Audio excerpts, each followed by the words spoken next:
So ayan po mga kadanse, no, nagkaluko-luko na po yung cellphone natin. Ito kasi yung ginagamit ko pang vlog.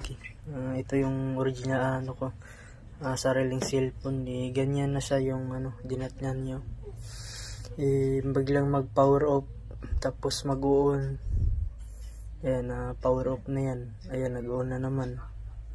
Maya maya na naman to, mag-off naman. Di ko dito kasi yung paon nyo sa gilid. Tapos ganyan na siya pag mag power on. So mag power on na siya. Ayan, Infinix yan. Ayan, namamatay na naman.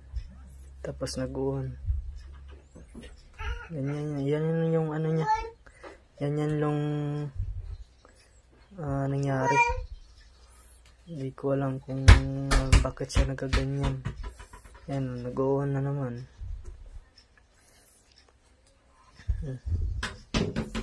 Ayan.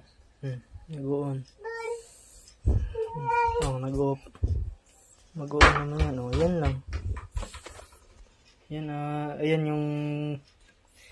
yung itong ginamit ko sa pag-video, sa pinsan ko tong cellphone. Kasi ito kasi yung cellphone ko, sariling cellphone. Infinix. Kaso yan na yun. Sira na yata ito. Ganyan yung niya. Estado ng buhay niya. Kaya palagi akong hindi ako maka-update sa inyo. Ayan. So yan lang po mga danso. Yan yung nangyari sa cellphone.